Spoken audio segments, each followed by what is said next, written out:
Hi dears, ഇന്ന് നമ്മൾ പഠിക്കുന്നത് സഹപാഠി അറിവുത്സവം ക്വിസിൻ്റെ UP സ്കൂൾ തലം ക്വസ്റ്റ്യൻ പേപ്പറാണ്. ക്വസ്റ്റ്യൻ: കേകികൾ കൂകുമ്പോൾ കൂക്കിത്തുടങ്ങിനാർ കോകിലം പാടുമ്പോൾ പാടുകയും. കേകി എന്നാൽ മയിലാണ്. മയിൽ എന്നർത്ഥം വരുന്ന മറ്റൊരു പദമേത്? ആൻസർ മയൂരം. 2. ആനവായി രാമൻ നായർ, എട്ടുകാലി മമ്മൂഞ്ഞ്, പൊൻകുരിശു തോമ. ഈ പേരുകൾ നിങ്ങൾ കേട്ടിട്ടുണ്ടോ? മഹാനായ ഒരു എഴുത്തുകാരനെ സൃഷ്ടിച്ച കഥാപാത്രങ്ങളാണ് ഇവരൊക്കെ. ആരാണ് ഈ സാഹിത്യകാരൻ? Answer Vaikom Muhammad Basheer. Identify the adjective in the sentence. The little girl has a beautiful doll. Answer beautiful. 4. Which words is a synonym for courageous? Answer brave. 5. രണ്ട് സമാന്തര വരകളെ ഒരു ഛേദക വര മുറിച്ച് കടക്കുമ്പോൾ ആകെ എത്ര കോണുകൾ രൂപപ്പെടും? 8. 6ാമത്തെ ക്വസ്റ്റ്യന്: 2/5 എന്നതിൻ്റെ തുല്യ ഭിന്നസംഖ്യ ചുവടെ നൽകിയിരിക്കുന്നവയിൽ ഏതാണ്? 4/10. കീബോർഡിൽ ടൈപ്പ് ചെയ്യാൻ ഉപയോഗിക്കുന്ന കീകൾക്ക് പുറമെ മുകളിലത്തെ വരിയിലായി F1, F2 എന്നിങ്ങനെ ഫങ്ഷണൽ കീകൾ ഉണ്ടാകും. സാധാരണ കീബോർഡിൽ എത്ര ഫങ്ഷണൽ കീകളാണ് ഉള്ളത്? ആൻസർ 12. 8ാമത്തെ ക്വസ്റ്റ്യന്: 8 ബിറ്റുകൾ ചേർന്നാൽ ഒരു ബൈറ്റായി. 4 ബിറ്റുകളുടെ കൂട്ടത്തെ എന്താണ് വിളിക്കുന്നത്?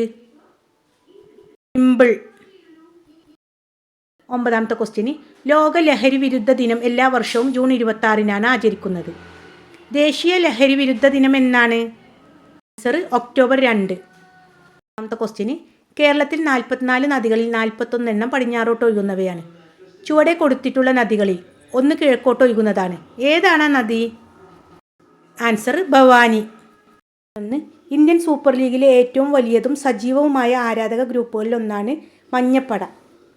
കേരളത്തെ പ്രതിനിധീകരിക്കുന്ന ഫുട്ബോൾ ടീമിലെ ആരാധകരാണ് മഞ്ഞപ്പട എന്ന പേരിൽ അറിയപ്പെടുന്നത്. ഈ ടീമിൻ്റെ ശരിയായ പേരെന്താണ്? Answer Kerala Blasters. 12. മലയാള ഭാഷയ്ക്കും സാഹിത്യത്തിനും നൽകിയ സമഗ്ര സംഭാവനകൾക്ക് നൽകുന്ന കേരള സർക്കാരിൻ്റെ പരമോന്നത പുരസ്കാരമാണ് എഴുത്തച്ഛൻ പുരസ്കാരം. 2024 എഴുത്തച്ഛൻ പുരസ്കാരം ലഭിച്ച സാഹിത്യകാരൻ ആര്? Answer NS Madhavan. 1. ബഹിരാകാശത്തെത്തിയ ആദ്യ ഇന്ത്യക്കാരൻ രാകേഷ് ശർമ്മയാണ്. എന്നാൽ ബഹിരാകാശ നിലയത്തിലെത്തിയ ആദ്യ ഇന്ത്യക്കാരൻ ആരാണ്?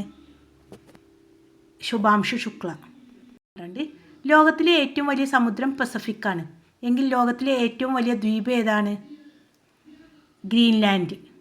സാമ്പത്തിക പരാധീനത മൂലം ദുരിതം അനുഭവിക്കുന്ന ഭിന്നശേഷിയുള്ള മാതാപിതാക്കളുടെ മക്കൾക്ക് വിദ്യാഭ്യാസ ധനസഹായം നൽകുന്നതിനായി സാമൂഹ്യനീതി വകുപ്പ് മുഖേന നടപ്പിലാക്കുന്ന പദ്ധതി ഏതാണ്? ആൻസർ വിദ്യാകിരണം. 16. പാലിനെ തൈരാക്കുന്നതിൽ എനിക്ക് പങ്കുണ്ട്. മൈക്രോസ്കോപ്പിലൂടെ മാത്രമേ എന്നെ കാണാൻ കഴിയൂ. എന്നെ ഏത് വിഭാഗത്തിൽ ഉൾപ്പെടുത്തും? Answer bacteria. 17ാമത്തെ ക്വസ്റ്റ്യന്: ശരീരത്തിൻ്റെ ഏത് ഭാഗത്തെയാണ് ന്യൂമോണിയ ബാധിക്കുന്നത്? ആൻസർ ശ്വാസകോശം. 18. ഇന്ത്യൻ സ്വാതന്ത്ര്യ സമര ചരിത്രത്തിലെ ഏറ്റവും ശ്രദ്ധേയമായൊരു സമരമായിരുന്നു നിസ്സഹകരണ പ്രസ്ഥാനം. ആരാണ് നിസ്സഹകരണ പ്രസ്ഥാനത്തിന് രൂപം നൽകിയത്? ആൻസർ മഹാത്മാഗാന്ധി. 19. ബാബർ സ്ഥാപിച്ച മുഗൾ രാജവംശത്തിലെ ഭരണാധികാരികളിൽ ഏറ്റവും പ്രശസ്തി നേടിയത് അക്ബർ ചക്രവർത്തിയാണ്. ഇന്ത്യ ചരിത്രത്തിലെ തന്നെ ഏറ്റവും ശക്തരായിരുന്ന മുഗൾ രാജവംശത്തിലെ അവസാനത്തെ ഭരണാധികാരി ആരായിരുന്നു? ആൻസർ ബഹദൂർ ഷാ രണ്ടാമൻ. ബഹദൂർ ഷാ സഫർ എന്നും അറിയപ്പെടുന്നുണ്ട്. 20. കേരളത്തിൻ്റെ പുരോഗതിയിൽ സാമൂഹിക പരിഷ്കർത്താക്കൾ വഹിച്ച പങ്ക് നിഷ്ഠൂലമാണ്. ഏത് സാമൂഹിക പരിഷ്കർത്താവ് രചിച്ച ദാർശനിക കൃതിയാണ് അറിവ്? ആൻസർ ശ്രീനാരായണ ഗുരു. ടൈം ബ്രേക്കർ ക്വസ്റ്റ്യൻസ് ആണ്. അതിലൊന്ന്: ഏത് വർഷമാണ് പോക്സോ ആക്ട് നിലവിൽ വന്നത്? 2012. ഇന്ത്യയിലെ ഗവർണർമാരുടെ ഔദ്യോഗിക വസതിക്ക് പറയുന്ന പേരെന്താണ്? രാജ്ഭവൻ. സൗരയൂഥത്തിലെ ഏറ്റവും ചൂട് കൂടിയ ഗ്രഹം ഏത്? ശുക്രൻ. 121ൻ്റെ വർഗ്ഗമൂലം എത്ര? 11. ഇന്ത്യയിൽ ആദ്യമായി റെയിൽവേ ആരംഭിച്ചത് ഏത് ബ്രിട്ടീഷ് വൈസ്രോയിയുടെ ഭരണകാലത്താണ്? ആൻസർ ഡൽഹൌസി പ്രഭു. ഓക്കെ മക്കളെ, മക്കൾക്ക് എത്ര മാർക്ക് കിട്ടിയെന്നൊക്കെ കമൻറ്റ് ചെയ്യണം കേട്ടോ.